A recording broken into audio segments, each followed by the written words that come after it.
How to make a mixtape.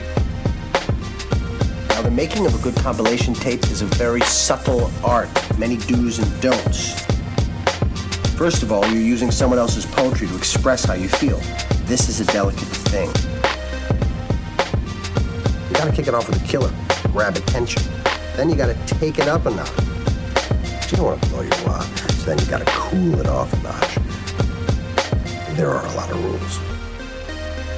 All right. Hello. Welcome to How to Make a Mixtape podcast. I'm Roderick, and as always, I'm here with Don. Welcome back, buddy. Man, Missed good you. to be back. It's good to be back. Tell me top 3 highlights of London. The food was really good, but I also think I'm pretty discerning on where I choose to eat. But I had really good food in London. Are you a picky eater?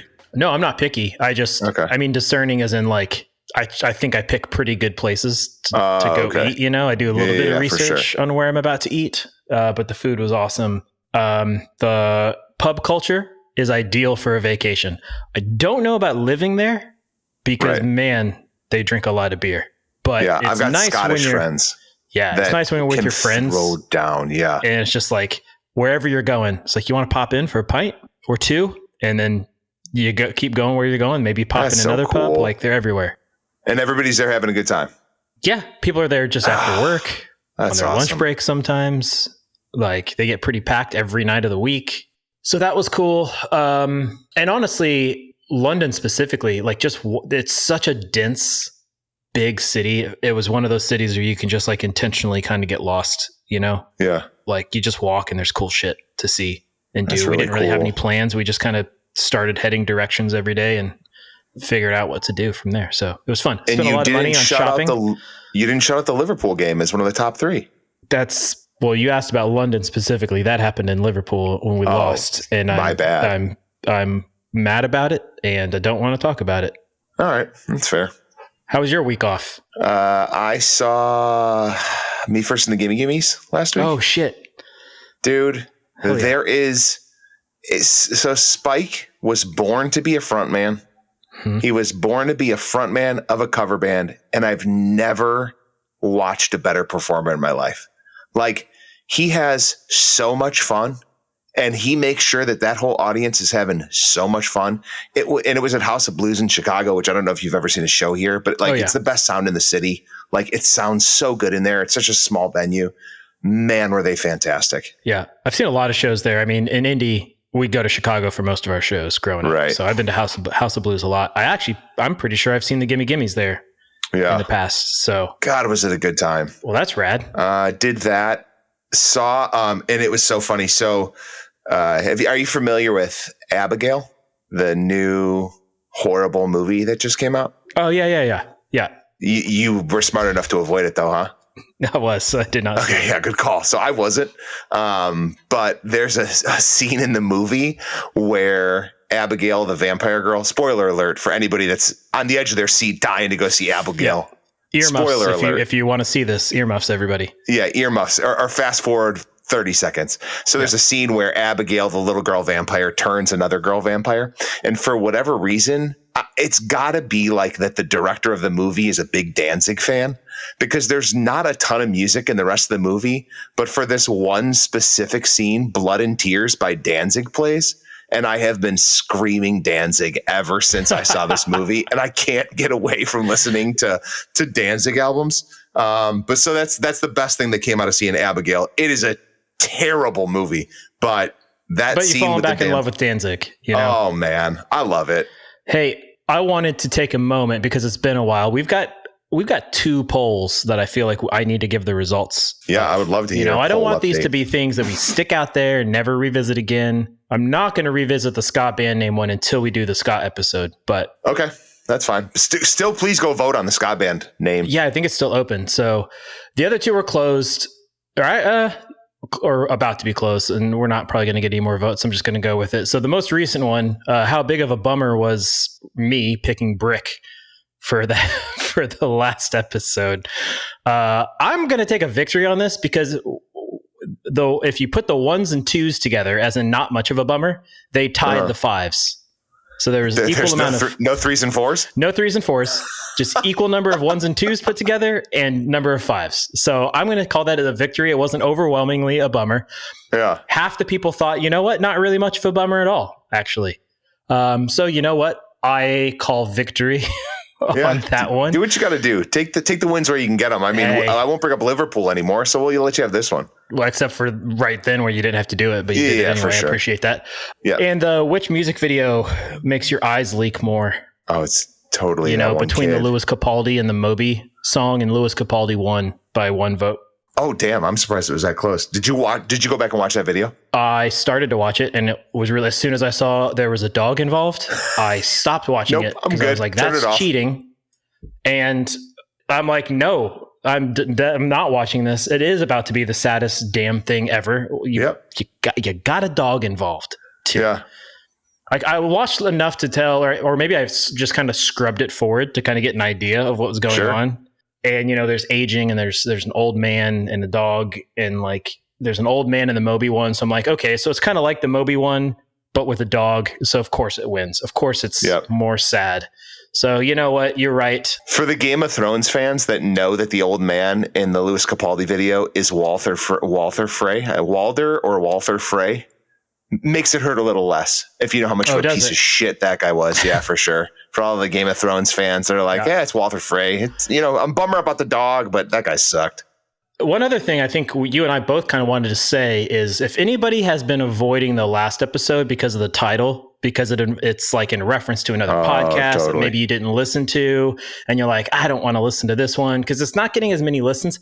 It's irrelevant to the episode if you actually listened to 60 songs that explain the 90s. Like you might get it a little better, but we still just put a mixtape together and talk about some songs, and it's still a good time. And I think you'll enjoy it. So if you've been avoiding that episode, dear listener, because that's an intimidating title or a confusing title, you know what? I just pop it on, give it a shot. I think you're going to enjoy it. Yeah, still good rapping about music. The analytics have been bananas lately. I think the mostly one hit wonders has jumped to second, beating, and then the first episode still has the most listens, but that episode jumped to second. I can't decide if it's because Jason is charismatic or if it's because everybody loves a good 90s one hit wonder. I'm going to guess it's the second one because I don't want to give Jason any credit. Fair enough. Don't give him any credit then. Hey, Jason, I know you're listening. You heard what Donnie just said. It's not because of you. We appreciate you though. Great episode. Well done. Well done. Oh, all right. We've got a mixtape to put together. Bring our guest out. And all right. Yeah, I'll save my question until we get started. Okay. Well, let's bring out the guest. Hey, Donnie. Yeah. This episode is sponsored. That's a new one. Yep. No, and I'll tell you this much. The sponsor couldn't be a bigger bummer because it's definitely not Sotfo or Casper. But if you do have a small business that you need advertisement for, there's no better way to advertise than stickers. Yep. Right? Slappers, sticky boys. Stick them on light posts. You get people to put them on their car. And small businesses should be supporting small businesses. So this official sticker sponsor of How to Make a Mixtape is a brand called Little Gimmicks. And Little Gimmicks, it's at Little Gimmicks on Instagram. That's your primary mode of communication right now. It is a small business owned by a buddy that's killing it in the sticker game. No minimum orders. You can order as few stickers as you'd like. High quality outdoor graded vinyl. Quality controlled by one person. They claim they're made with love, but I'm pretty confident they don't wash their hands. Quick turnaround time. They are in the Midwest, so they got some pride about where they're from. And other than that, I said in the reply as they were giving me information to talk about Little Gimmicks, I said, should I make sure I tell them how much of a wiener you are? And he said, yep, really lean into how much of a dummy I am. So if you want that person to be responsible for stickers to advertise your small business. Yeah, if you want some sweet stickers by a big old dummy, go to Little Gimmicks and get those stickers. Little Gimmicks, at Little Gimmicks on Instagram. Get yourself some custom stickers made. Do they get a discount if they mention us? They do. Yeah, it's 10% off. You get 10% off your order. Oh, yeah. If you mention How to Make a Mixtape when you contact him on Instagram, and he'll make you some damn stickers. We got some stickers coming out soon. Yeah, and you know what I was stoked about is he's doing die cut stickers, which some places don't do. I mean, you know what I mean? Like you can get some cool shit. Yeah, full color. They look awesome. I'm stoked from him. Big old dummy doing big old cool stuff. So thanks. Yeah. Thanks, Little Gimmicks. Thanks, Little Gimmicks. Thanks for sponsoring this episode. Appreciate it. Back to the episode.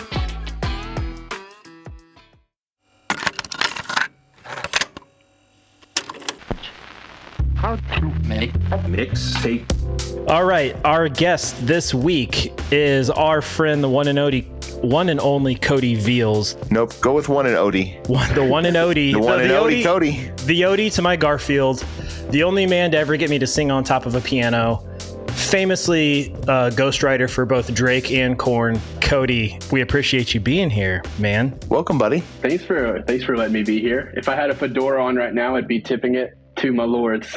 I wish you had a fedora on. That might make things a little classier. Or wearing it while driving in a car with a fedora sticker and a cigar sticker on the window. All day. Yeah. I also love to watch your sweet Midwest emo guitar licks that you post every once in a while. Oh, thank you. Man, you can rip a Midwest emo guitar lick. That's been the root of Cody and I's exchange for, I don't know, the last few years, is finding the best Midwest emo intros that are dubbed over the best stuff. And then Cody you made the one with Encino Man, right? Yeah. Okay, so we definitely need it. I've still got it for sure. There is a Midwest emo intro with the scene in Encino Man where they break out. They kind of have the fight about whether or not he's trying to use Link to like gain fandom. Oh man, that's a good one. All you care about is nugs and grinding. Yeah. We'll post it for sure. I love that trend, that social media trend. Oh, it's so good. Have you seen the one where the girl is breaking up with her boyfriend and she's screaming at her boyfriend that she hopes that he chokes on a piece of concrete? That's too real. That's almost too, like somebody's actually going to use that. I'm going to post that one. I have that one. I'm going to share that on the How to Make a Mixtape Instagram because it is my favorite Midwest emo. Along with Cody's Encino Man one. Yeah. They'll both go up for sure. We'll tease this out both ways. Yeah. Cody, what have you been listening to, bud? Oh, man. I thought you'd never ask. So today, after work, I went to the driving range and hit some golf balls, and I listened to the new Knocked Loose single, Suffocate. Suffocate! Eclipsing light! Shine out by every mistake! It's all the rage right now. And it is heavy and unusual. Nothing gets me more motivated to hit golf balls than Knocked Loose. Like, talk about fitting the theme. Yeah, one of the weirdest breakdowns I've ever heard. Not familiar with the genre. I looked it up. It's like, is it reggaeton? Reggaeton. Yeah. Reggaeton. Yeah, reggaeton. Is a reggaeton breakdown? Yeah, it's like dum da dum dum dum da dum dum dum. Suffocate! Dang. It was wild. Groovy. Other than that, I just stay listening to Midwest emo all the time. Title Fight is always on rotation. Mm-hmm. Is that seriously your preferred genre? Like, is that what you really do generally spend most of your time listening to? Oh, for sure. And then if I tend to start playing music or like start jamming with people, I won't really listen to the genre that I'm like playing. I don't want to like unintentionally rip somebody off or intentionally rip somebody off. So like I'll bounce back and forth between like I get super into like French folk sometimes.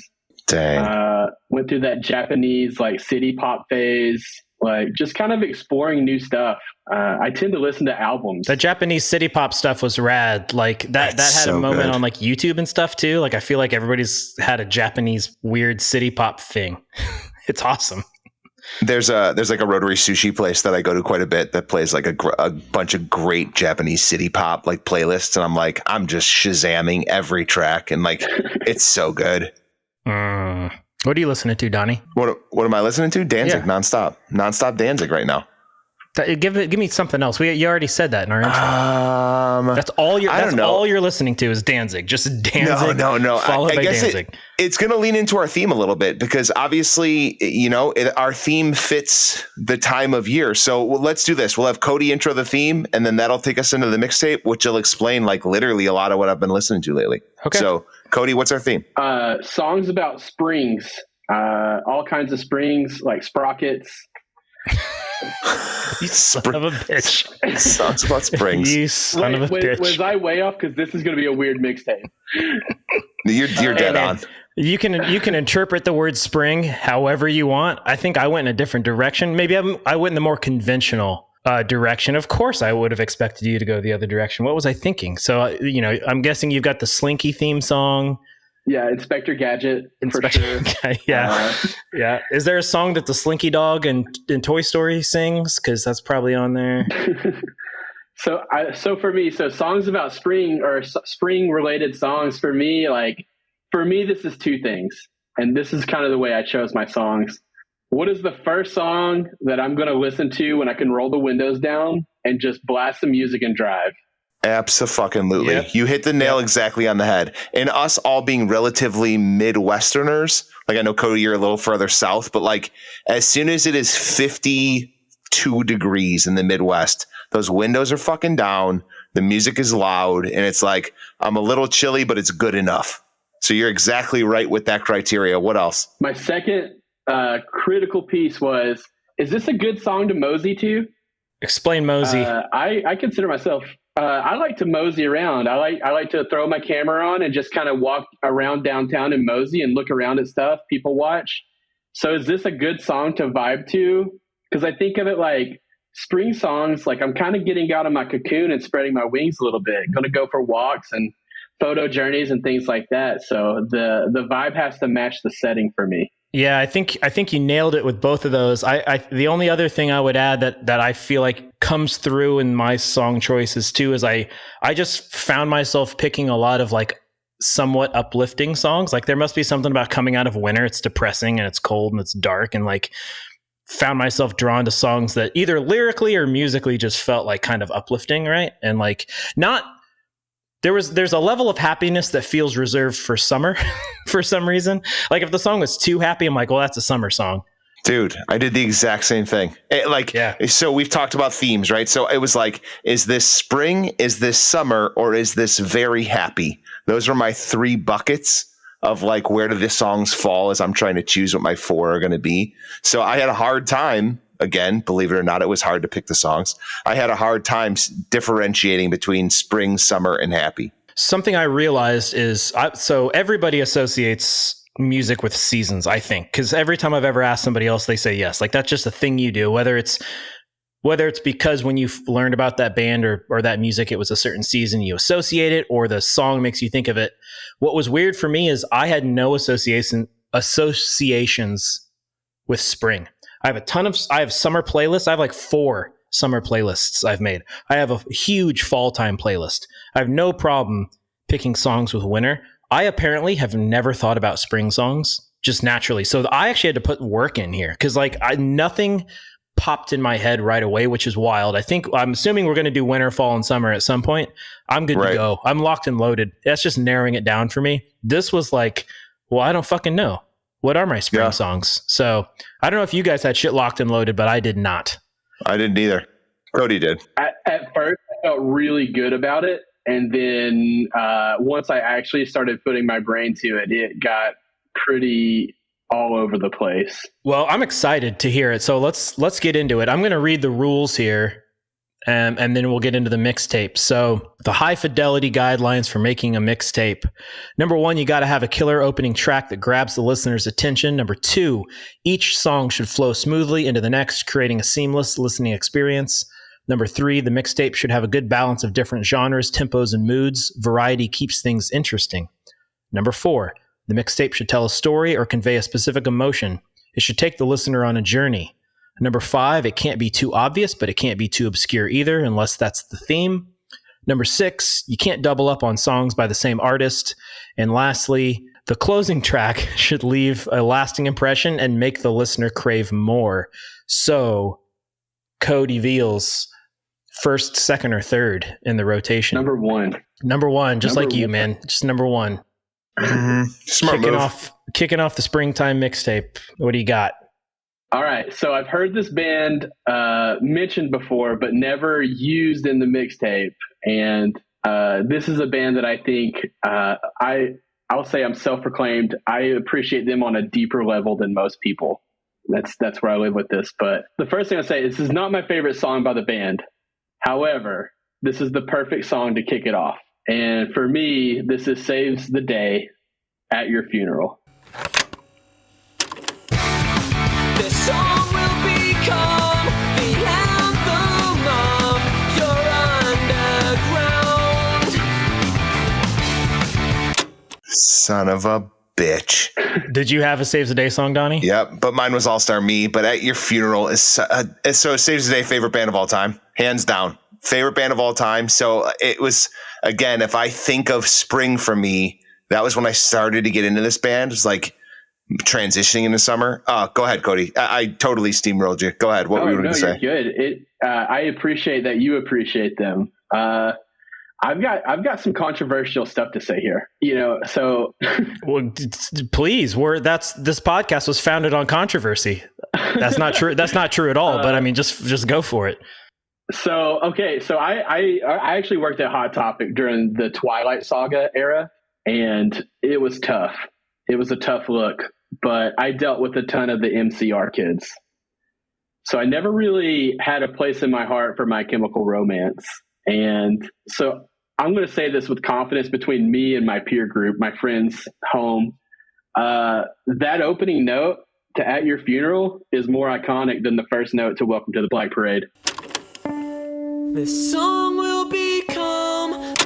Well, I'll tell you, it's more iconic for me. Yeah, you're playing to the audience right now because I fucking totally agree. But that's, again, it's favorite band of all time. So you're absolutely right. Donnie, did you know that Cody and I both have Saves the Day tattoos? No shit. Are they matching? No, Cody's is better, but Cody, what's your Saves the Day tattoo? I have it's a glass of lemonade with an eyeball in it and a spoon. Oh shit, that's fantastic. From Holly Hops. From Holly, dude. So good. It's so good. All right, Rod, what's yours? I just have is it the back? It's either the back cover or the back of the insert of Through Being Cool. So it's the empty couch after the party with all the like empty pizza boxes and the blanket and the lamp and shit. I just have that couch. God damn it, you guys are so fucking cool. Through Being Cool. So the only band tattoo I have is an Alkaline Trio tattoo, but man, like I could get go on yourself a Saves the Day tattoo, Donnie. No shit. I mean, you said it's your favorite band. I could go on for a long time about Saves the Day. I love this band. I also had them originally on my list, and I just crossed it off because I was like, Cody's gonna pick a Saves the Day. So I fucking called it, and that's one of the first times I've been right. So I had to go first. Yeah, great call. I led in with Hold, and then I was like, that's actually not a Sprung song. I listened to it, and I'm like, nope, that's not a Sprung song. But then I was like, but there's a billion Saves the Day songs that are Sprung songs. And then I just didn't even bother going through the catalog because I was like, Cody's gonna pick one. Cody's going to pick one. So without getting too deep into the catalog, okay, let's create real controversy. Okay, Can't Slow Down, Through Being Cool, and what's the title of the one that At Your Funeral's off of? Stay What You Are. Stay What You Are.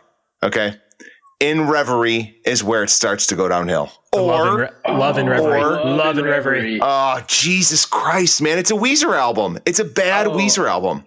I think they're good through Daybreak. Dude, Sound the Alarm is a banger album. Sound the Alarm is a great fucking album. That's a great album. Whole album. Under the Boards is a great album. Not as good as Sound the Alarm, but it's a great album. The whole rhythm section in Saves the Day for Sound the Alarm is Glassjaw. It's Glassjaw. Yeah, it's fucking Glassjaw. Dude, man. This can't be a Saves the Day podcast because the three of us could fucking do that though. We could absolutely do a Saves the Day podcast. I hated In Reverie for so long, Donnie. I am with you there. But as I've gotten in my old age, I fucking love that album, dude. So I love and I like the whole album. Like Anywhere With You is just a banger track. It's so good. So is Freakish. Is Freakish on In Reverie? No, Freakish is on Stay What You Are. It is. Okay, never mind. Because I know the video for Freakish is fantastic with the Muppets. So good. With the Muppets, yeah. Yeah. Dude. So good. On At Your Funeral, they actually performed on like The Late Show with Craig Kilborn. And if you go back and watch it, Chris Conley stands still the entire song. He doesn't move his feet. He only kind of like sways back and forth. And he made a bet with the band before the set that he wouldn't move around on stage. So he stood perfectly still on their first like nationwide like appearance. Can't wait to go watch that. God, it's such a great call, Cody. Such a great choice. Rod, who goes next? Is it you or me? I think it's you. We're just going to say it's I'll you. go.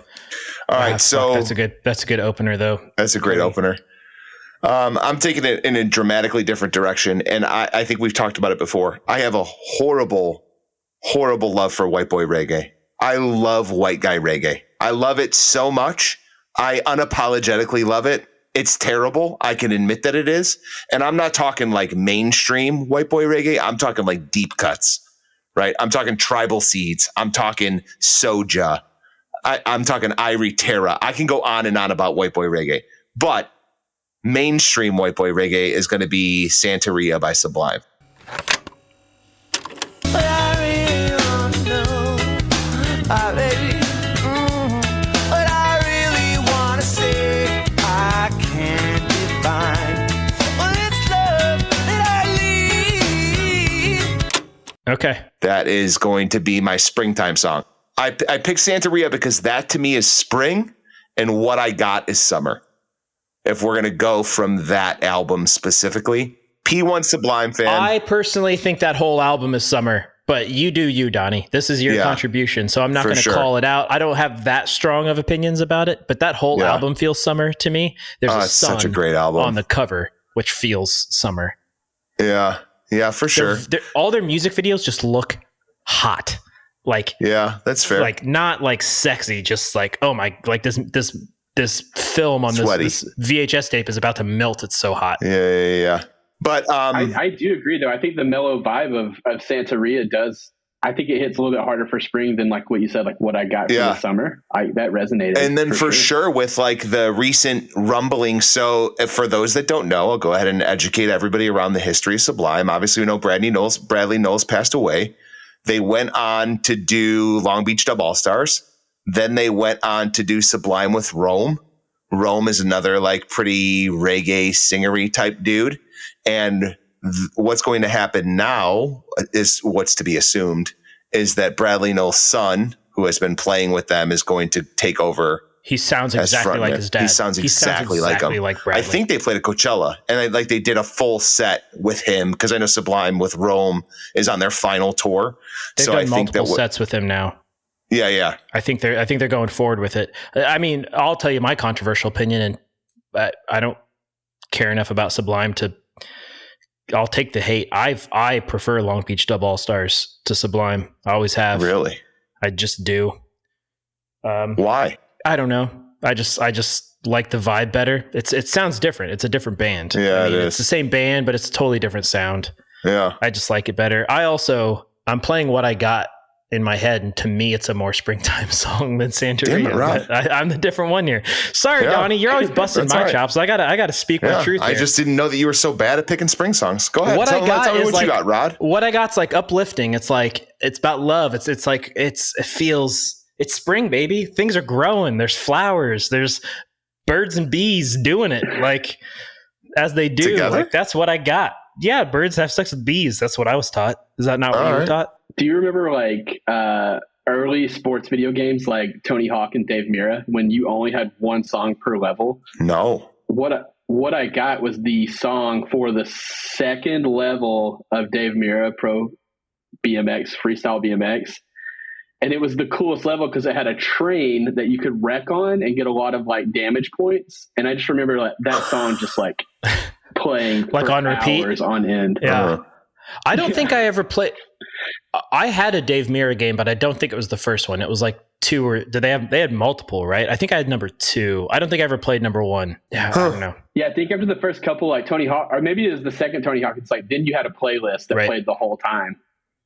Was that true with Tony Hawk 1? Was Superman the warehouse song?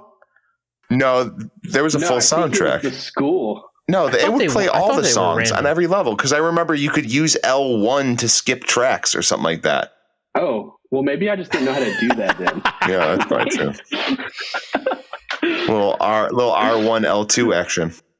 Well, I mean, I busted your chops for Sublime, and I feel like I'm gonna get fucking roasted for this one. Yeah, well, go ahead, Rod. Let's hear what you got. Because I don't think you guys are gonna think it's spring, but I listened to it probably 10 times today. And I just think it is. I think it's springtime. It's nighttime. It's a spring nighttime song, but it's Pink Moon by Nick Drake. Zoe written and a Zoe say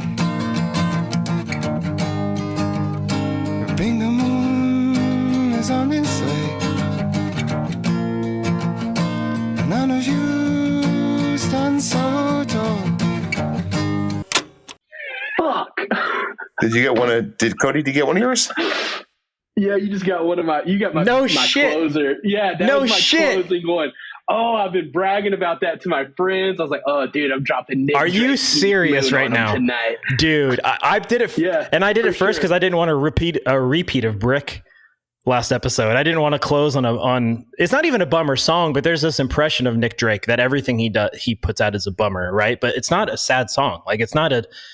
It's a sweet song. It's like I don't know. It feels like one of my favorite songs. Well, all right, we can both talk about it because it was on your list too, and you're gonna have to pull an audible now, and I apologize for that. But like, there's something about it. It's like you're fine. There's something about the idea of a pink moon that is very spring nighttime, right? It's like you got your windows down, like you're saying, it's night, you're driving, but I don't know, like that imagery, that idea of like a pink moon just feels spring, and it's not a depressing song either. It's just a chill vibe. I don't know, man. Like, yeah, my biggest link to this one is Garden State. You guys haven't seen Garden State? Yeah, it's one of the greatest soundtracks. We'll save that one for movie soundtracks, but this song is in Garden State, and that's my biggest memory of it. This song had a huge resurgence in like '99 when Volkswagen used it in a commercial, which was really cool. It's like everybody's like driving with the top down, and they go to a party. And they sit in the parking lot for a second, and they're like, and they just like back out and continue their drive. Great marketing. I remember those commercials. It's also weird. We talked about it earlier, or maybe I mentioned it, how like you get these associations with songs and seasons based on like different things. And like, I associate the song with a person, like a specific person in my life. And I associate that person with spring. Like that's a weird, convoluted, connect the dots, but you guys probably know what I'm talking about, right? So like this song feels spring to me because they are this person, and that person is spring. But I actually feel vindicated, Cody, that you had this. I feel honored that I took one of your songs. No. That was a great pick. And to add to it, 2 nights ago, it was a pink moon. The full moon of April is called the pink moon. Look at that. Look at that. We're in April, pink moon, Donnie. You can't argue with that. We've been planning it all along. Just coming in. And man, 2 out of the 3 so far have been steals. Yeah, that's the first time we've had steals. Dude, like, no. Mine wasn't a stolen song, stolen artist, though, for sure. It's not a stolen song, but stolen artist. Yours was stolen song and artist. Yeah. That was crazy. I thought that was going to be such a deep cut. That dude, that's wild. That might be the first like on the nose steal we've had, Donnie. So absolutely it is. Yeah. Yeah.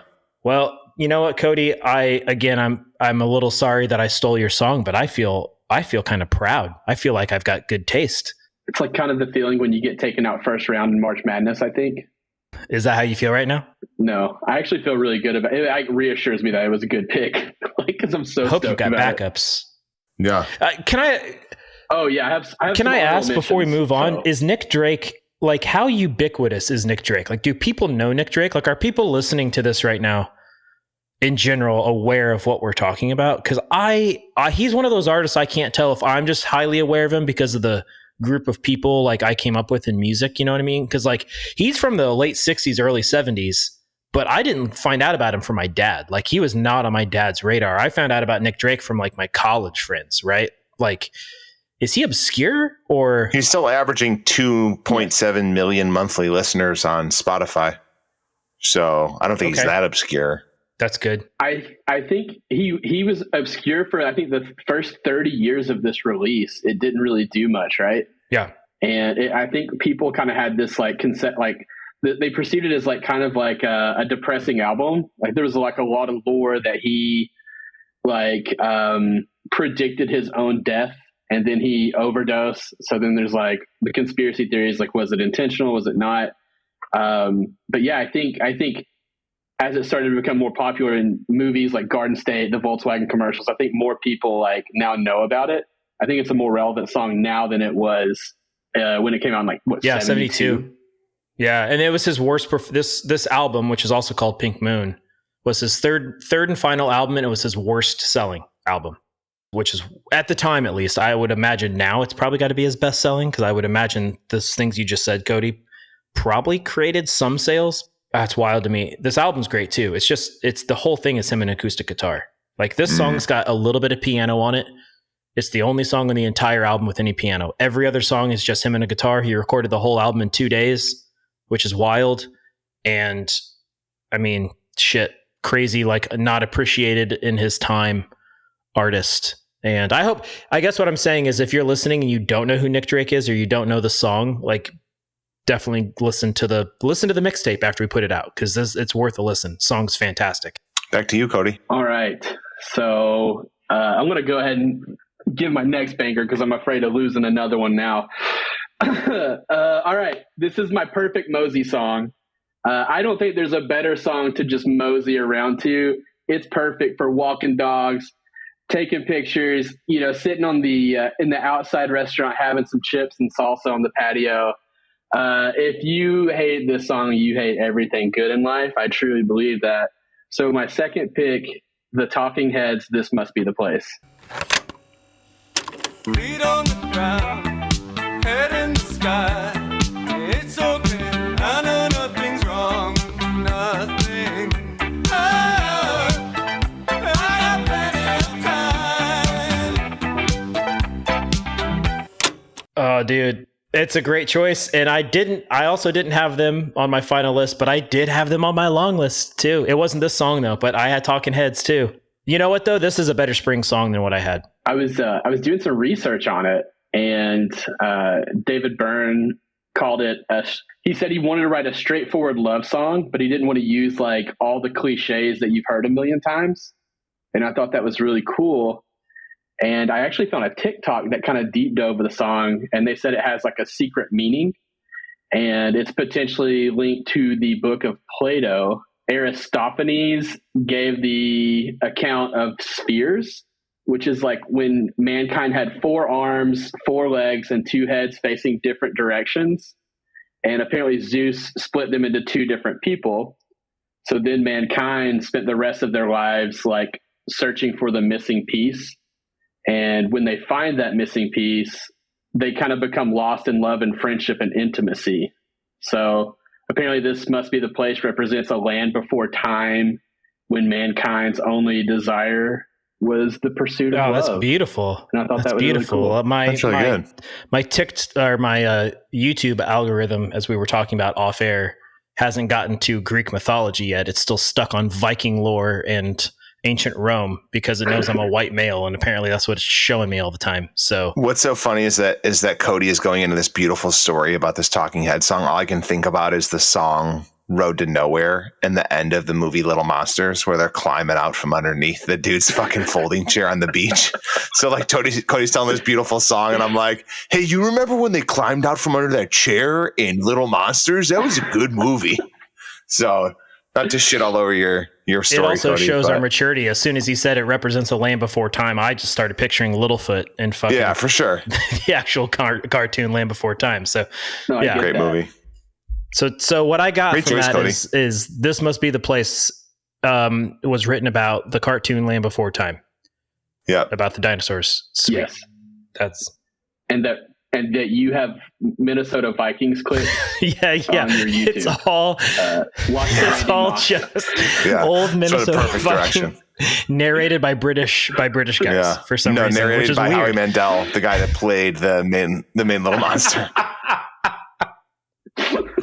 Narrated by Howie Mandel. I'm gonna from now on though, every time I hear this song, it does have a good mosey beat. It has a good walking beat, but I'm just gonna picture Cody walking down the sidewalk with a camera around his neck, chips and salsa in his hand, but walking like the Keep on Trucking guy with the his legs really far out. Yeah. Do you guys know what I'm talking about? Yeah, totally. Like a old the Crumb cartoons, and just like that's how you walk. That's how you mosey, Cody. That's how I picture it. If that's how everybody remembers me for the rest of my life, I'm okay with that. Yeah. Hey, sweet.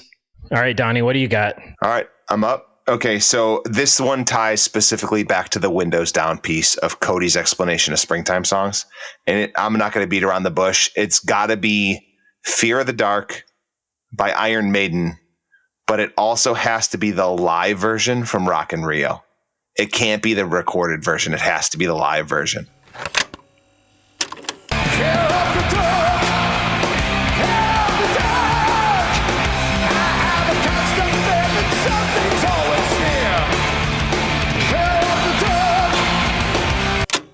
Bruce Dickinson is screaming at the crowd to participate, and like there's the big loud chants in the back.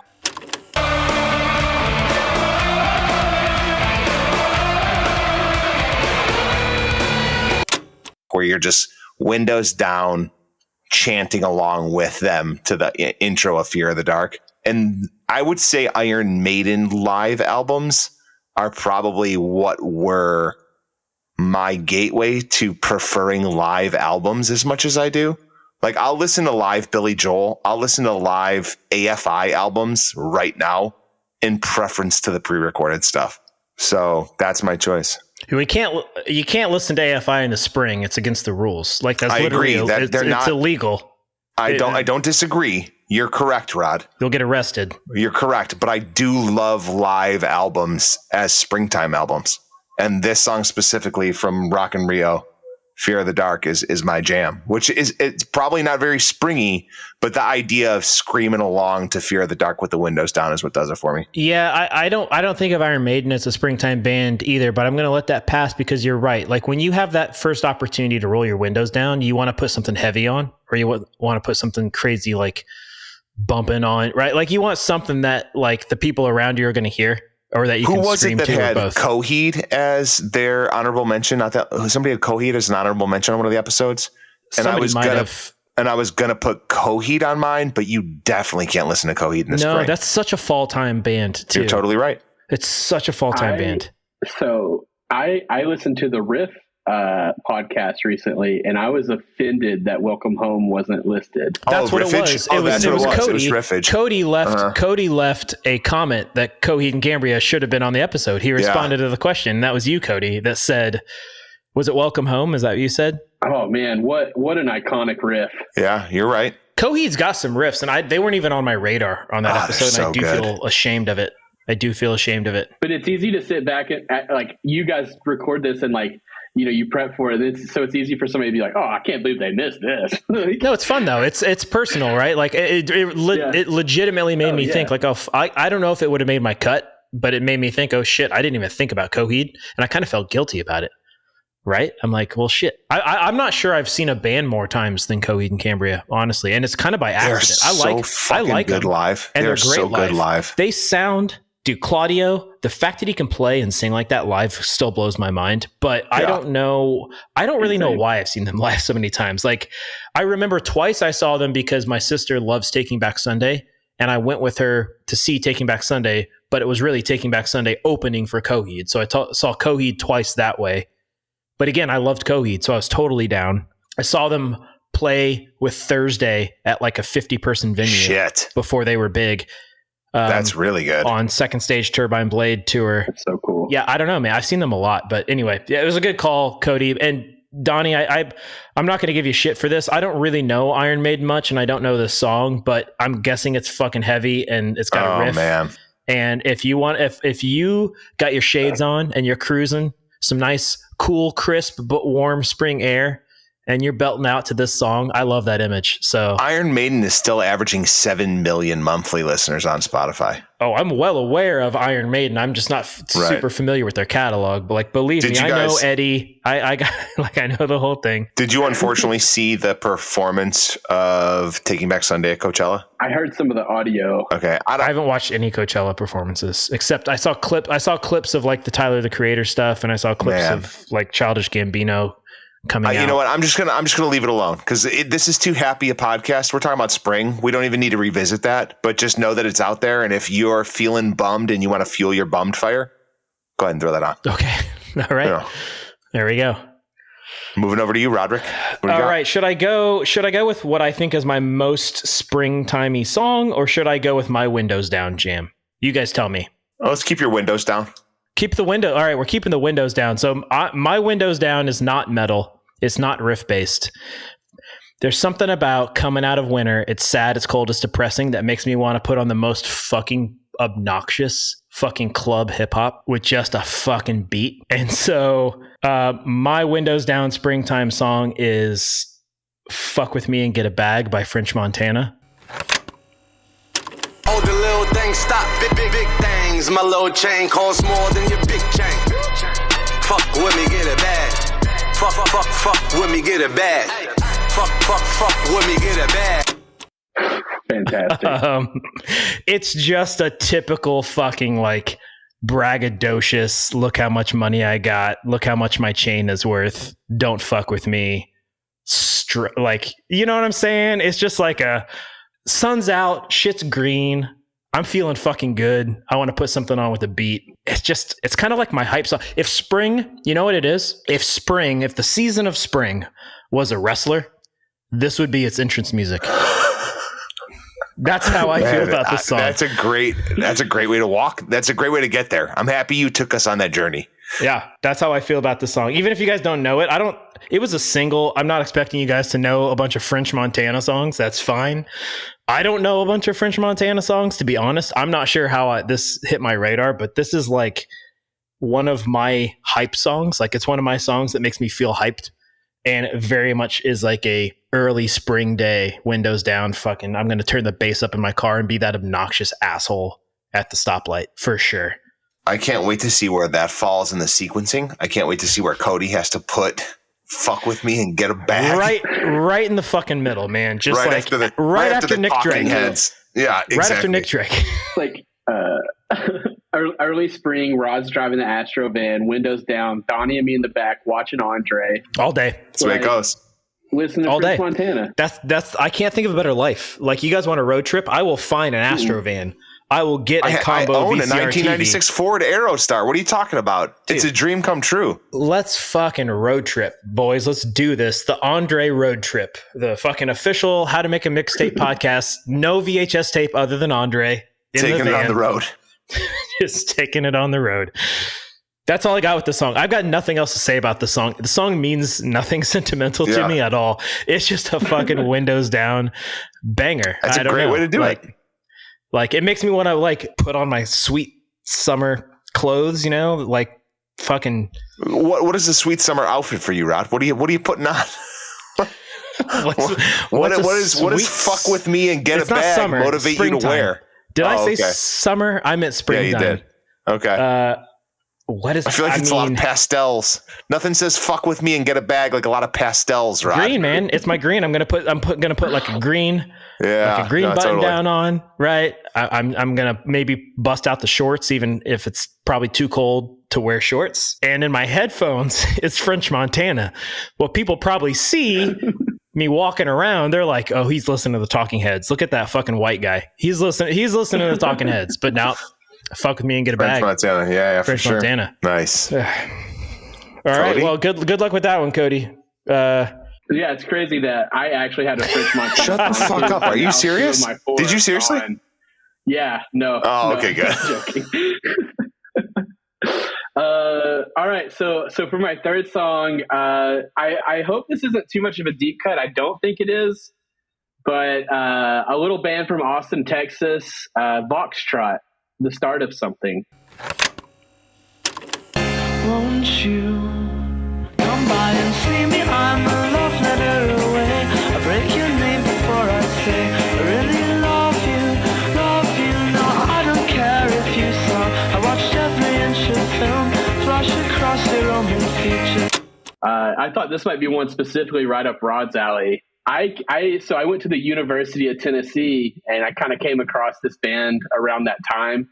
I was at the university probably like 2005-06 era, and I think this came out in like 2003. But this is definitely one of those songs that like on the 8 gig iPod, just on repeat, just walking to class, that endless walk from one end of campus to the other.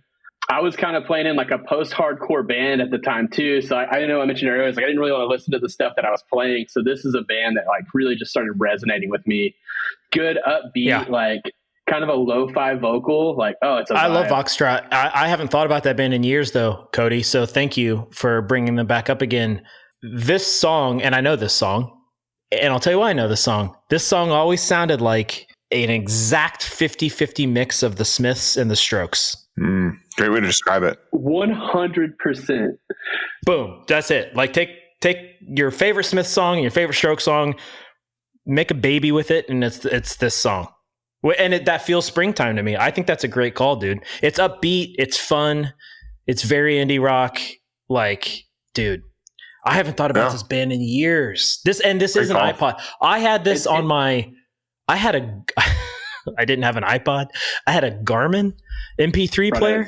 Hell yeah, you did. Of course, I had a fucking obscure brand. I didn't even have the main two. I didn't have a Zune or an iPod. I had an iPod eventually, but all the money was spent on the fucking TV VCR combo in the Astro van that we.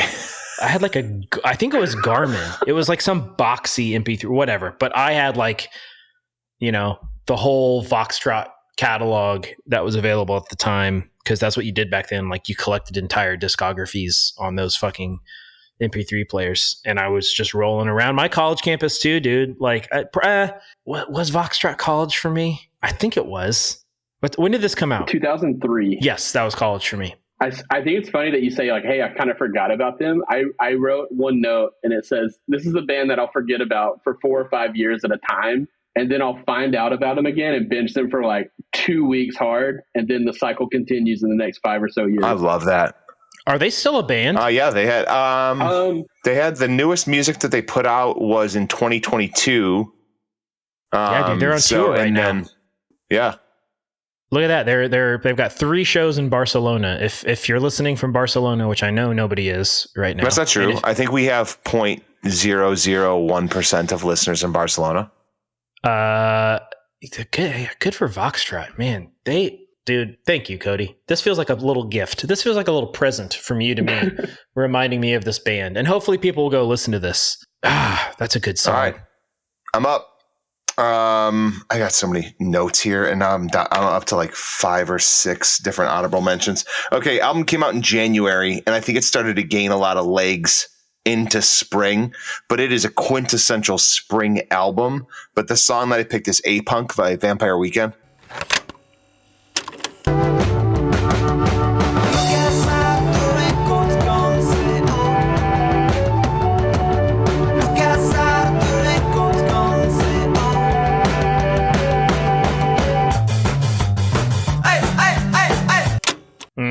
And that whole self-titled, like, you can put that shit on, and that is front to back a spring album.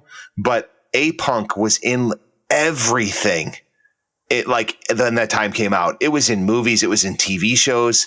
It was associated with Twilight. I know we talked about Twilight a minute ago. It was the opening it was in the Step Brothers. Like, it was in everything, and like, it was unavoidable. But I don't think it gained momentum right out the gate. But I remember listening in 2008 to a lot of Vampire Weekend as it started to get nice out. And that shit just feels like the music that you hear when it starts to get nice out. So it had to be Vampire Weekend, and the song I picked was A-Punk. I love that pick. Great choice, dude. Yeah. It's a great album. It is. It's a great album. It's a great song. It's very springtime. I don't associate that band with spring necessarily, but this song, that's absolutely a springtime song, dude, for sure. Yeah. I feel like the whole album is, but yeah. Well, I think this album might be also. I think, I don't know. The last album is like a summer album to me. For some reason, the band feels like a winter band, but I have no reason to say that. They have new music coming out, I think. I've been seeing a lot of stuff on social media. Really? From them. I think they've got new music coming out. I'm intrigued. Don't quote me on that, because I often say uneducated things that I just throw out there. They do a very cool album art. Yeah, just kind of like some cool pictures, like nothing like. Oh, they have a new album out. They put out an album this year. Only God Was Above Us. Look at that. Bam. Oh, this year. Damn. Holy shit. Well, we got new stuff to listen to. April 5th. It's only like 3 weeks old. All right. Well, I'm going to go. What is it called, Cody? What's the walk called? Mosey. I'm going to go for a mosey, and I'm going to go for a mosey and listen to this new Vampire Weekend album. I didn't know you could mosey without like cowboy boots on. I thought you had to have chaps and cowboy boots on to mosey.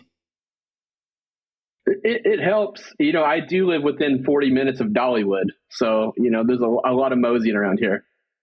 Heavy town for moseying. Second time Dollywood's come up on this podcast. Dang.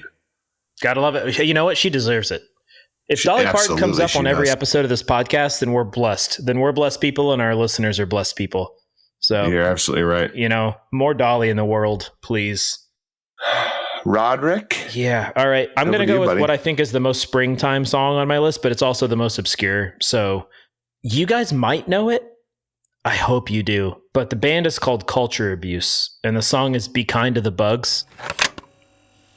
Be kind to the bees, be kind to the bugs, be conscious of others, be careful with drugs. And seems like you guys don't know it. I got nothing. It's a little on the nose because the song's called Be Kind to the Bugs and the lyrics are be kind to the bees, be kind to the bugs, which feels very springtime to me. But it's just like an uplifting song about like being kind to yourself and others. It's just about being nice. But do you know Culture Abuse, Cody? It seems like a band you would know. No, I don't. I was reading the lyrics to the song, though. Shave my head, burn my clothes, sell my car. Shave my head, burn my clothes, sell my car, I fell in another world. Yeah. I like it. Like, this is something I would definitely listen to. Rediscovery, regrowth, rebirth, very springtime. It's about rebirth and growth. Like so they're like this Bay Area. They started out like their demo is very punk, almost like Baltimore hardcore sounding. If I remember correctly, don't quote me on that. But then their first album, all of a sudden, their first actual record was like a little more garage rock mixed with punk. And then this album, which is called Bay Dream, is like indie rock, like dirty indie rock, garage rock stuff, but it's so fucking good. This whole album is great. It's a springtime album, but this specifically is a springtime song. I love this song. As soon as you said springtime, this is the one song I had in my head already. This one, I was like, well, Be Kind to the Bugs is going to be on here because that is like a fucking springtime jam. It's funny because their whole bio on Spotify just says the last punk band. That's their entire bio. And they're barely even a punk band, honestly. They're more like a garage band, to be honest. But they're not a band anymore. They broke up, unfortunately, around some controversy, which we don't really need to get into here. But it doesn't change the fact that this song it sounds like spring, but lyrically, it's the most spring song on my list, too. Like, it's literally about rebirth, growth, personal growth, caring about yourself and others. That just feels very spring to me for some reason. And people should listen to this. Like, it's almost got like this 90s pop mixed with garage rock mixed with punk vibe. I don't know. This album came out on Epitaph, but it's definitely not a punk. I wouldn't call this a punk record. So, but I think both of you would dig it, to be honest. Yeah, I've got it saved on my Spotify right now. I'm really excited to dig into this one. And just so you know, and it's an Epitaph band. I always love Epitaph. Yeah, when you're searching for the song for the playlist, it's Be Kind to the Bugs, but B is spelled like a bumblebee, like the animal. BEE. So be kind, get it? That's clever. Yeah, it's clever. It's a play on words. This is 2018. And I think this is the last thing they put out. I think they broke up in like 2020. But yeah, dude, just this whole album is springtime. If anybody out there is into like indie garage stuff, like if you're into Waves or Cloud Nothings, I think you'd be into this band. If you're into Jackie Boy, like Zach's band that we listen to, Donnie, I think those people would like this stuff, like Teenage Fan Club type people. And then if you're into like fun, catchy emo punk, I think you'd be into it too. So this ended up just being an ad for Culture Abuse. Nice. It's good shit. Well, at least you had more to say about them than you did French Montana. So we'll take it. No, nothing. French Montana is a Moroccan-born rapper who grew up in the Bronx. We're good. And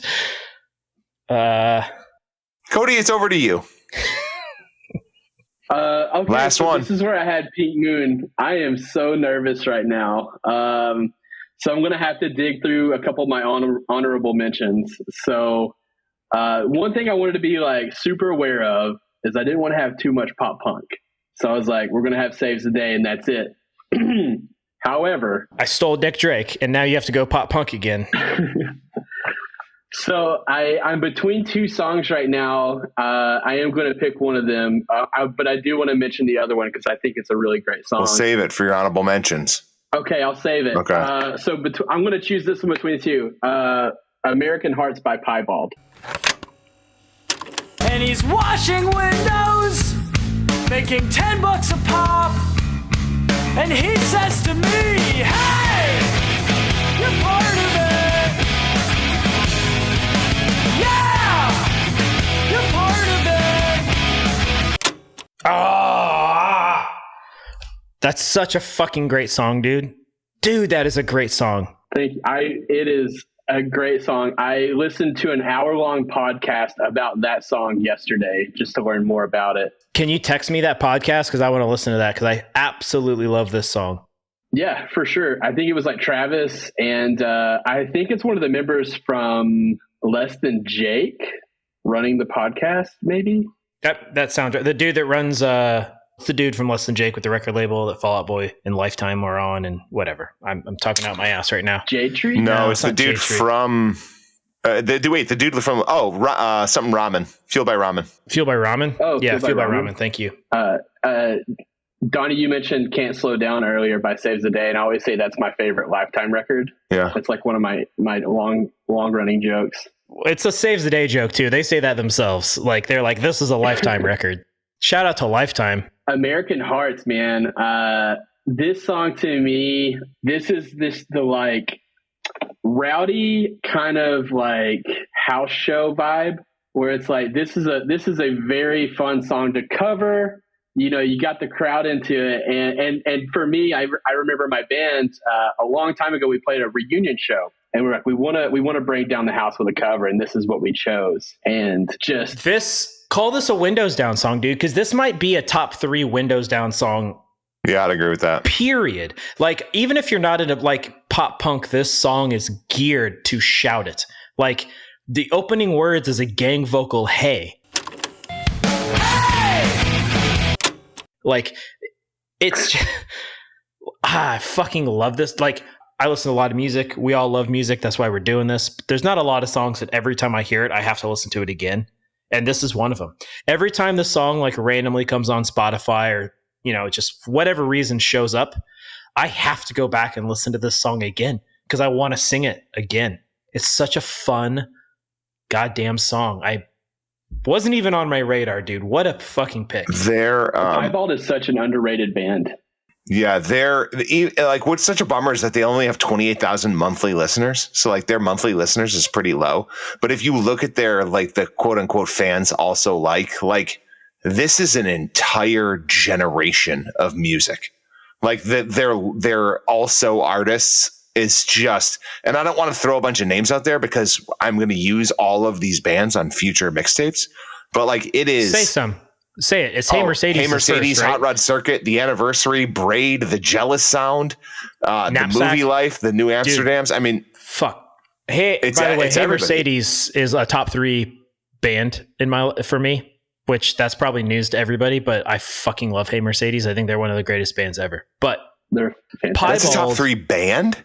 Top 3 band, dude. I think no shit. I think the 2 EPs and the 2 full lengths from Hey Mercedes is maybe the best best collective power pop ever fucking made. I don't consider them emo or pop punk. I think they're a power pop band. I don't think they were ever appreciated. Braid is a great emo band. Hey Mercedes is a great power pop band. Anyway, Piebald. I don't think anybody ever understood what Piebald really was. And I think that's why they didn't get bigger. And what I mean by that is like a lot of people call them emo. They don't really sound like a lot of emo bands. A lot of people call them like pop punk, but they're definitely not a pop punk band. Like it's a little bit of that, like they don't fit neatly into a genre. And so I feel like they didn't really get easily bucketed and therefore maybe didn't get the listenership that some of these other bands got. But they weren't on, Fueled by Ramen. They were on Side One Dummy, which I can't believe they weren't a Vagrant band. But have you gone back and listened to the Vagrant podcast? No. Have we talked about that at all? I have. It's a great. It was the Vagrant. What was it? The 30th anniversary of Vagrant. It's like another year on the street. So it goes back and it covers the history of Vagrant one band at a time. And it's hosted by the singer of the... It's hosted by Matt Pryor from Get Up Kids. Yeah. Yeah. Who are on tour. The Get Up Kids are on tour doing Something to Write Home About. Yep. In its entirety. And... another fucking great band. With the Popes? And hold on. The Smoking Popes are opening that show. Oh, you mean with the Pope Brothers, Cody? No. I don't know if it's the brothers, but the Smoking Popes are opening... for the Get Up Kids. Cody, you're talking about the Pope Brothers in Get Up Kids, right? No, I was talking about the Smoking Popes. Oh, Smoking Popes. Isn't it like Ryan Pope is a member of? Aren't there two Pope brothers that play in the Get Up Kids? Like their last names are the Popes. Am I making that up? Isn't it Ryan Pope and? Yeah, aren't they from the Vatican or something? Yeah, it is. It is the Pope brothers. But so you mentioned Hey Mercedes is like one of your top 3 favorite bands. That's Braid for me. Braid's one of my top 3 favorite bands, and that was this was a battle between Braid and Piebald, who I wanted to be my 4th pick just now. Dude, I want to jump in right now with my next pick because this is also fucking good. Because my next pick story, but go for it. No, go for it. Well, go ahead, tell your Piebald story. No, it's ruined now. All right, fine. So, well, then I do have a really fun fact about this song, if that's okay. Yeah, I would love to hear it. So this was actually like really interesting. So it was in the podcast. So this song came out in 2001, and the label wanted them to release it and push it after 9/11. And they chose not to profit off of a tragedy, and they instead pushed Just a Simple Plan as their like title track instead of American Hearts. And I like really respected that. And they were talking about like, oh, I bet like the money though you probably would have made. And he was like, yeah, but it's just like wouldn't have felt good, man. It's weird because the song's not like a pro-American song necessarily. It's both. It's both like be proud of being American, but it's also got a lot of fucking issues. You know what I mean? It's just because it's called American Hearts that they thought. I guess that makes sense.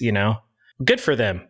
I'm going to tell my story anyway. When my band was on Warped Tour, one of the stops, I got a tour of Piebald's tour bus because they were giving like almost like scheduled tours because they had on their own converted their tour bus into run on corn oil. Like they did it themselves.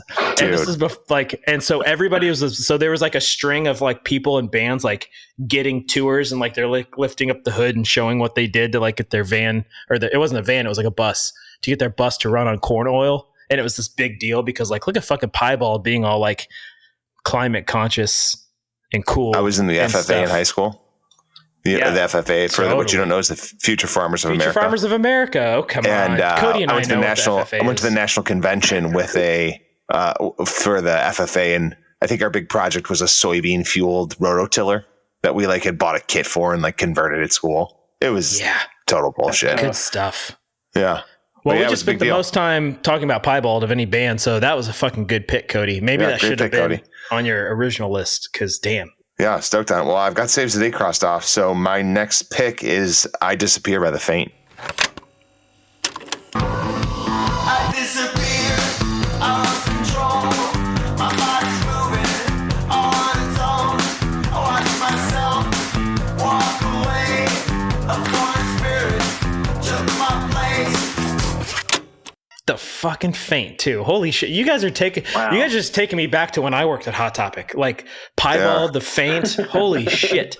And what I didn't know, I'm thinking of like springtime music as I'm going through this. Like, what kind of makes me feel like, and I know like it's a little bit more of an aggressive song, but like it's like still good. It's still good. Like, shaking off the winter and like getting excited. It's fast. It's up tempo. What I didn't know until I put this on here is that Connor Oberst was in The Faint. Yeah. For a year in 1995. What? Yeah, which is so gnarly. But and wasn't one of the other dudes in The Faint in Desperacidos, or however you say that? The other Connor Oberst band. You know what I'm talking? You guys know what I'm talking about? Yeah. I could be wrong about that, but I think there's like crossover there. Anyway, yeah, he was in The Faint. Yeah, for 1 year. Wow, that's interesting. I had no idea. Out of Omaha, so yeah, that totally makes sense. Yeah, out of Nebraska. But like, what was crazy is that as I started to like listen to The Faint again, like Cody, what you described as they're the band that I forgot about for the last 5 years, and I'm like, oh shit! So I'm exclusively listening to The Faint for the next 2 weeks because this is fantastic. Yeah, they were that band that was like, like again, you're starting to get into aggressive music. You're shaking off the winter, and the winter is usually a lot of sad, slow shit, kind of in my opinion. So to have this be kind of coming out of the winter was kind of a big pick for me. And when I get to my honorable mentions, we'll start to talk about the other direction I was going in. But yeah, I love The Faint. It's a great up-tempo band all the time. Cool to find out that Connor Oberst was in them for a year, which I couldn't believe. That was kind of gnarly. But I think it's a great springtime jam. They're also still playing shows. Yeah. Are they really? Good for them. Oh, yeah. Wow. It looks like it's probably festivals or something. I'm not sure. But they've got some shows listed on Spotify here. One in May, one in July. I loved the thing, dude. Those three album span, like Dance Macabre, Wet from Birth, and Fascination. Mm-hmm. Fucking banger. Like, looks like they put out an album in 2019. I had no idea they were still. I guess that's 5 years ago, but still, I had no idea. You got some moseying to do, Rod. Their SoundCloud from 19 years ago is on their search, and it has 320 million plays. Holy shit! It's pretty impressive for SoundCloud. It's very impressive. I had multiple Faint T-shirts in my life when I worked at Hot Topic, Donnie. One of them was a V-neck Faint T-shirt, as you did. It was at the time in 2004. I hope it was a deep V. It wasn't. I didn't fuck with the deep V. I wasn't. I don't cool want enough, standard man. depth V. I only want the deepest of V's. Deep V's were only for dudes that wore bootcut jeans, and I didn't fuck with the bootcut jeans. I had the skinny jeans and slip-ons, so I had to wear a standard V. Those are the rules. I didn't make the rules. Hot Topic made the rules, and Urban Outfitters made the rules. We just lived in their world. Whatever looked best with your bangs. I didn't have bangs. We've talked about this, Donnie. I didn't have the swoopy thing. All right. I had a faux hawk. I had like a respectable pop punker. I had a fucking faux hawk with a little bit of red in it and a little bit of blonde in it. All right, you rebel, dude. Fucking get with it, man. Yeah, I was respectable. I was an elder. Scary kid on the streets. I was an elder pop punker. I feel like you drove a Dodge Neon. Drove a used Trailblazer. Hell yeah. We're over to you, Rod. It's your last pick. Yep, last pick. Better be good. I'm also I'm fucking taking a turn on this that I don't think we've got anything like this on here. So this is going to be a weird fucking mixtape, and I'm kind of here for it. I'm going back to the nighttime again. I'm going back to nighttime, springtime. This is like a club track though. So like spring gets you wanting to dance, wanting to go to some clubs. I'm looking at you guys. I'm like, these are some club guys. I feel like you've never been to a fucking club in your life, Rod. I feel like you've never been to a club. You just described your haircut, bud. I will go to a club and I will cut a motherfucking rug, Donnie. You better believe it. All right, let's hear it. What's the track? Well, I think, Donnie, I think you know that I have an affinity for Major Lazer. Yeah. Major Lazer is a summer band, though. Okay. But Diplo, he has many bands and they all have a season. But this is Diplo and Miguel. And the song is Don't Forget My Love.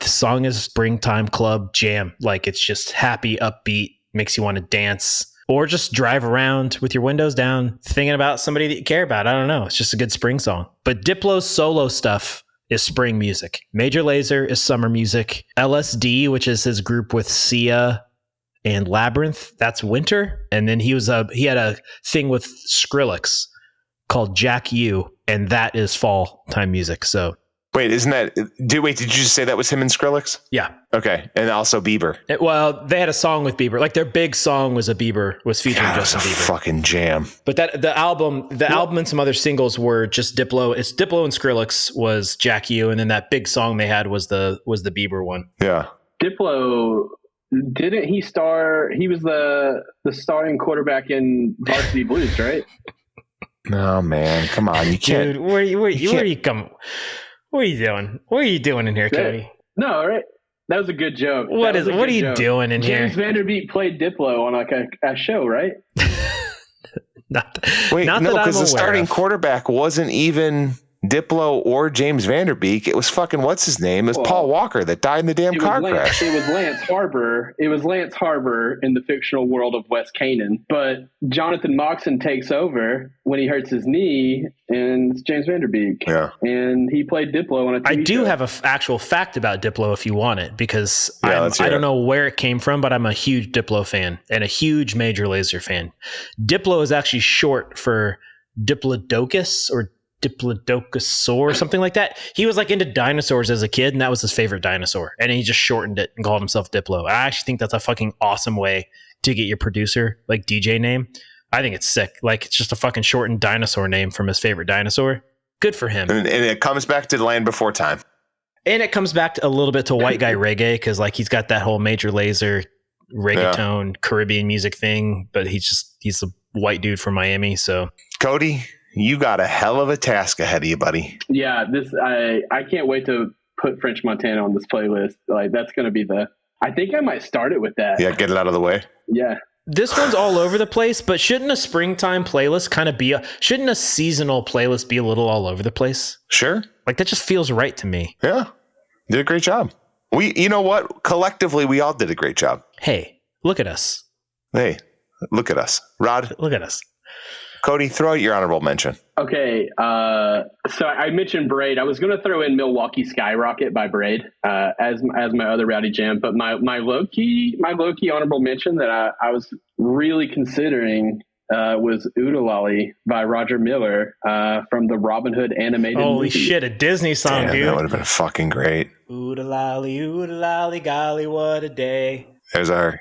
Another just mosier. It's a great contribution when you get Rod to sing it. When you get Rod to sing it, it's the appropriate contribution. That was my favorite Disney movie as a kid. Robin Hood. Fucking love that. It's a great one. And that little guitar. What were yours, Don? I believe it was lute, Rod. Oh, sorry, his lute. I had a bunch. You know what? I had a couple of hip hop ones, but I really, really wanted to put T-Pain, Buy You a Drank, Shody Snappin'. That was going to be my springtime jam. And then my other one was California Love. Those are my two hip hop ones that I was going to add, because California Love is like starting to get into spring where you get like, and then you go full bore French Montana as you get into summer or whatever. But yeah, those are my two honorable mentions. I had nothing but a G thing on there too, but I think I'm saving Dr. Dre. All right. My two I have a really obscure one, which is honestly, this probably should have made my list, but it's too obscure. So I'm going to put it as an honorable mention. Everybody should go listen to this. But the band is called Gross Magic, and the song is called Sweetest Touch. And I've been obsessed with this song and this album for years. It came out in like 2011. That's all this band did. It's actually just one guy. It's like a British dude, and he did like a one-man band thing and never put out any more music. And this album is awesome. It's an EP.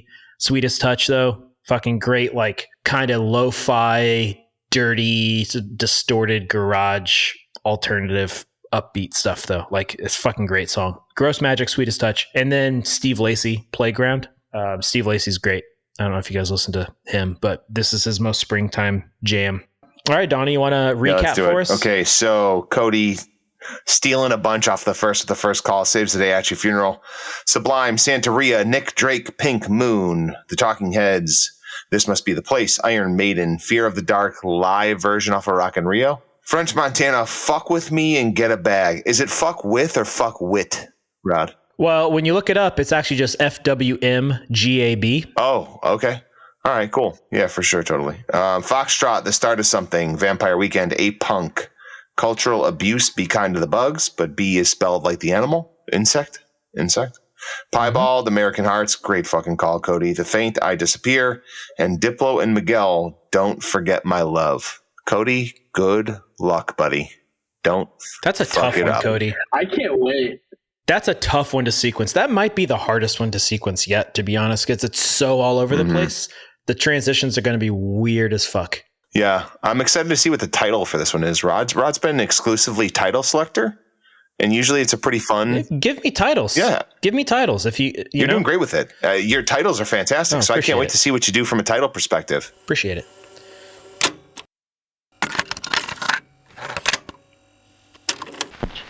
How to make a mixtape. Thanks, Cody. We loved having you here, buddy. Hey, thanks for having me. This has been a blast. Like, highlight of my week. Let's hopefully spend 4 hours together soon talking exclusively about Saves the Day. Absolutely. Yeah, the three of us should just get on a call and just talk about Saves the Day. And, maybe we could too bad we don't have a Patreon, Donnie. We could fucking do a Patreon where the three of us just talk about Saves the Day and only like 4 people would care. Yeah. But those 4 people, they'd be stoked. They'd have a good fucking time. Yeah, for sure. They'd be stoked. And Donnie, go get yourself a Saves the Day tattoo. I'm gonna prioritize that. It's gonna move to the top of my list of priorities. All right, thanks, Cody. Thanks. It's been a blast. Thanks, Rod. Thanks, guys. Happy to have you home, Rod. Yeah. Glad you had fun on your trip. Hey, glad to be here. All right, guys. Till next time. All right. Till next time.